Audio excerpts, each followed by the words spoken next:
Et salut les copains, très bienvenue dans cette nouvelle vidéo. Alors aujourd'hui, nouvelle vidéo rapide tuto. Aujourd'hui, on va voir sur un petit Blood Angel comment on fait un rouge rapidement. Avant de passer à la recette à proprement parler, je te rappelle que si la vidéo te plaît, n'hésite surtout pas à la partager, ça aide évidemment la chaîne, à t'abonner aussi pour pas louper les prochaines vidéos, à la liker, à la commenter, le petit classique, et aussi à te rendre sur le blog apprendre la peinture sur figurine.com où j'y ai toujours en téléchargement gratuit le petit guide du débutant en peinture sur figurine. Sur ce, rapide tuto dit on passe tout de suite à la recette quoi. Oui. Ok, donc pour ce rapide tuto sur le rouge, on va utiliser un Space Marine. Je me suis dit que c'était quand même assez cool. Ça, sur une armure comme ça, qui est toute de la même couleur. Ça marche très très bien sur une cape ou sur ce genre de choses. Bref, on va voir ce que ça donne. Pour illustrer, j'en ai un juste avant. Alors évidemment, j'ai fait un petit peu des détails aussi d'autres couleurs, parce que là, sinon, on n'a que le rouge et on voit pas très très bien. Donc j'ai rajouté des détails en noir. Et puis quelques battle damage comme ça, par-ci par-là, pour voir ce que ça peut donner une fois la figurine plus avancée. Pour être tout à fait honnête, j'ai fait l'arrière particulièrement, j'ai juste fait des petits détails en noir, juste histoire de montrer ce que ça peut donner. Et on voit qu'on a un rouge qui est quand même bien intense, mais qui est quand même assez contrasté dans les ombres. Donc c'est ce qu'on va chercher sur ce tuto très rapide. Alors pour commencer, ce qu'on va faire, c'est qu'on va détailler les différentes peintures que je vais utiliser. C'est pas des peintures qu'on va devoir avoir spécifiquement, c'est-à-dire qu'on peut prendre d'autres références, bien évidemment. L'idée, c'est simplement de reproduire plus ou moins les mêmes teintes pour avoir l'effet escompté. Mais c'est pas que les teintes, c'est aussi le type de peinture. Alors, premièrement, ici, je vais prendre donc là, c'est la Vallejo Premium Airbrush Color. Donc en fait, c'est une peinture qui est censée être spécifique pour de l'aérographe. Moi, je l'utilise un peu comme de la sous-couche. Pour avoir une sous-couche colorée. Là, en l'occurrence, c'est du bleu sombre, on voit bien, du bleu vraiment, vraiment assez sombre. Habituellement, j'aurais déjà sous-couché comme ça, pour gagner du temps. Comme je sais que tout le monde n'a pas forcément ce type de peinture, je l'ai fait quand même en noir, histoire de montrer qu'on peut quand même le faire sur du noir, et qu'on peut utiliser une peinture bleu sombre, tout simplement, pas forcément celle-ci, pas forcément de la sous-couche. Mais si vous avez, ça peut être une étape en moins que le noir, donc ça peut faire gagner du temps. Première chose, donc, du bleu foncé. Ensuite, je vais utiliser de l'encre blanche, donc en l'occurrence j'utilise Titanium White chez Liquitex. Ensuite, une peinture type contraste en rouge, donc là j'utilise la Contrast Blood Angel Red. Ça pourrait très bien fonctionner, j'imagine, avec la Speed Paint, mais c'est vrai que j'ai pris l'habitude d'utiliser celle-ci quand je fais mon rouge. Et enfin, la dernière chose dont on va avoir besoin, et là, en l'occurrence, je le fais avec le Speed Paint, pour le coup, c'est le Speed Paint violet, le Hive Dweller Purple. Donc là, ici, en fait, si je résume à quoi vont nous servir ces différentes étapes, ici, on va avoir notre couche de base, notre zénithal, notre coloration du zénithal, puis un petit renforcement des ombres. C'est parti, on voit tout de suite comment on procède. Alors, la première étape, donc, ici, mon Azur Obscuro, mon Dark Blue, bref, vous l'appelez comme vous voulez, mais en tout cas, le bleu foncé. Alors ici, c'est une peinture qui est un poil épaisse. Alors, ça reste de la peinture pour aéro, donc on voit, c'est quand même relativement liquide. Ce qu'on voit dans le godet, non, pas hyper bien, parce que j'en ai pas mis beaucoup. Mais bref, j'ai pas envie de m'embêter à la diluer, je veux gagner du temps, du coup, je me mets à 3 barres, aiguille 0,4, et on y va. Donc là, l'objectif, c'est simplement de faire une couche de base sur l'ensemble de la figurine. Donc, voilà ce que ça donne quand on a fait notre couche de base. Alors ici, la petite astuce, c'est de faire attention à bien aller chercher dans les ombres. L'idée, c'est que on n'ait plus de noir, parce que notre ombre de notre rouge sera le bleu. Donc à ce moment-là, on cherche vraiment à recouvrir intégralement, on ne doit plus avoir de noir, exception éventuellement des ombres vraiment les plus profondes qui sont très très loin, mais d'une manière générale, on voit bien qu'ici, on a une couche de base. Je vais sécher et je reprends après avec la deuxième étape. Alors ici, deuxième étape, on va faire notre petit zénithal. Et donc du coup, ce que je disais, c'est qu'on va faire un zénithal de blanc. Alors là, à la différence de ce qu'on peut faire, par exemple, de ce qu'on a pu faire sur le vert, ici, on va faire un zénithal très appuyé. On va vraiment aller chercher assez loin pour que le bleu ne soit présent vraiment que dans les ombres les plus profondes, parce que sinon, ça va faire une ombre trop marquée. Donc l'idée, c'est de voir une très petite zone de bleu, le reste va être en blanc. Ce qu'on va faire aussi, et ça c'est la petite astuce que je donne dès maintenant, c'est que on va le faire en plusieurs passages. On va vraiment insister pour que nos zones de blanc soient très blanches. Parce que si on le fait en un seul, voire seulement 2 passages, on va obtenir quelque chose qui va pas être opaque, on n'oublie pas, c'est de l'encre. Et donc du coup, si on obtient quelque chose qui n'est pas vraiment opaque en termes de blanc, on va avoir un rouge qui va être assez peu saturé, qui va être assez faiblard, et qui va finalement être assez terne, voire qui va tirer sur le violet. Donc du coup, c'est pas du tout ce qu'on veut. Là, on veut un rouge qui est bien pétant. Donc, on va insister assez fortement. Donc, ce qu'on va faire, c'est qu'on va commencer par le dessus, puis ensuite, on va aller chercher assez loin en redressant la figurine, en étant quasiment, voilà, comme ça, à la perpendiculaire de la figurine, ce qui fait qu'on va avoir seulement nos ombres les plus profondes qui sont en bleu. Je vous montre tout de suite ce que ça donne. Petite chose aussi que j'ai pas précisé, là je suis passé à 3,5 bars, comme ça me permet de passer mon encre sans la diluer et sans avoir trop de crachotis de postillons pour avoir quelque chose d'assez fluide sur la figurine.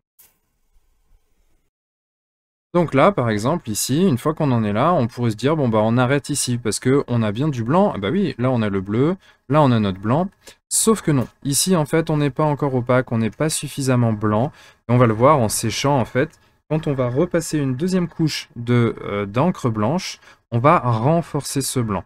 Et en fait l'idée c'est de s'arrêter une fois que justement, quand on va passer une couche, ça ne renforcera plus le blanc, ça ne fera aucun changement sur la figurine. Donc là, on attend juste un petit peu que ça sèche. Et une fois que c'est sec, ça va quand même assez vite. Une fois que c'est sec, on va repasser une deuxième couche. Donc là, je passe un petit coup d'aéro pour m'assurer que c'est bien sec. Ok, c'est bon, ça m'a l'air sec. Donc là, on voit un petit peu la teinte que ça donne. Tout de suite, une fois que c'est sec, on est plus sur un bleu clair que sur du vraiment très blanc. Donc on va passer une deuxième couche, puis probablement encore au moins une troisième pour être sûr d'avoir un blanc très blanc. Donc c'est parti. Donc là, dès les premiers coups d'aéro, on voit bien la différence entre ce qu'on avait tout à l'heure et ce qu'on a maintenant. On va faire exactement la même chose, on va attendre que ça sèche pour avoir une troisième couche qui là, je pense, sera suffisante. Et on voit bien que là, on reste quand même très bleu dans nos ombres, ça, il n'y a pas de souci. Par contre, sur le dessus, on est vraiment très très blanc. D'ailleurs, c'est tellement blanc qu'à la caméra, comme ça, c'est complètement cramé. C'est normal. Donc là, on va attendre que ça sèche encore une fois et on fera un troisième passage. Donc là, je pense qu'on est pas mal. Maintenant, l'idée, c'est de vraiment complètement sécher l'encre pour ne pas que ça soit qu'elle se réactive entre guillemets avec la speed paint ou avec la contraste. Donc du coup là, je vais passer un bon coup de sèche-cheveux pour être sûr que ce soit bien sec. Et ensuite, on va attaquer avec la contraste rouge. Alors là, on va attaquer avec la contraste Blood Angel Red. Pour ça, du coup, deux petites choses. Déjà, il faut la tuer. L'erreur, ça serait de vouloir la passer pure. Elle est un petit peu trop opaque quand elle est pure, et donc du coup, on va perdre l'effet des transitions, tout ça, ça va être un petit peu trop couvrant. Donc là, du coup, on va la diluer à peu près de moitié. Moi, ce que je fais, c'est que je la dilue avec mon mélange de diluant habituel, hein, le mélange 50-50 au déminéralisé, et produit de la vitre. Ça, c'est la première chose. La deuxième chose, du coup, étant donné qu'on va la diluer de moitié alors que c'est une peinture qui est déjà assez fluide, on va donc avoir une peinture qui va avoir tendance à faire facilement des petites pattes d'araignée là. Donc du coup, on va descendre notre pression. Là, on va se mettre à peu près à 2 bars. C'est très bien, on va pouvoir bien la contrôler sans forcément que ça fasse des grosses prouches, mais tout en bénéficiant de la transparence qui va nous permettre justement de jouer sur le travail qui a déjà été fait, à savoir le ombré avec un zénithal de blanc. Donc c'est parti, et là pareil, l'idée va être de le faire en plusieurs passes, ce qui va nous permettre d'avoir dans les ombres des zones qui sont avec par transparence du bleu, et dans les lumières plusieurs passes pour avoir un rouge bien intense par-dessus le blanc. Alors là on voit qu'on a notre rouge qui commence à bien apparaître. Là il y a déjà pratiquement 2 passages parce que j'ai fait le tour plusieurs fois. L'erreur serait d'essayer d'obtenir le rouge en une seule fois, en insistant, en insistant, en insistant, bien attendre entre 2 passages que la peinture elle sèche correctement. On va pas pousser sa peinture avec la pression de l'air comme ça, on va attendre qu'elle sèche, et on va refaire une course qui va intensifier notre rouge, notamment dans les endroits des lumières les plus fortes, permettre d'obtenir quelque chose de bien bien intense, quand dans les ombres, on aura quelque chose d'un peu bleuté, comme ça, d'un peu violacé. Alors, du coup, là, j'ai enlevé le fond de protection de l'aéro parce que cette image, on n'y voyait rien. Donc là, on voit que on a quand même un rouge qui est, quand on le prend du dessus, bien bien pétant. Alors là, c'est d'autant plus le cas que voilà, la figurine, elle est intégralement en rouge. Quand on apporte des nuances avec d'autres couleurs, casser un petit peu tout ça. Mais on voit aussi qu'on a un rouge qui a un poil uniforme. Et donc du coup, ça c'est parce que du coup, il va nous manquer la dernière étape. Cette dernière étape, elle va venir finaliser tout ça, elle va venir redonner un petit peu les volumes qui ont été mangés par les multiples couches d'encre plus de contraste. C'est ça que je viens passer un petit peu de violet, de Hive Dweller Purple, qui sera notre dernière étape. Alors bien évidemment, si on veut aller plus vite, on peut tout à fait jouer comme ça. Là, on a quand même des ombres qui sont bien marquées, mais du coup, c'est vrai que ça peut être un petit peu plat, et donc on va redonner un peu de volume à toutes ces pièces de métal, à toutes ces pièces d'armure ici, avec le Hive Dweller Purple.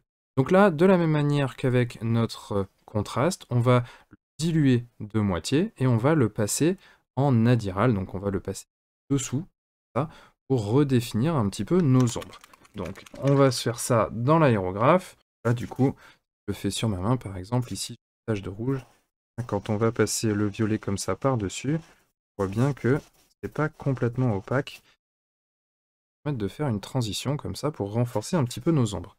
Donc c'est parti, on y va tranquillou, surtout on n'en met pas beaucoup, on va simplement par le dessous comme ça. Alors on est un peu gêné par le socle, hein, mais ça c'est pas très grave.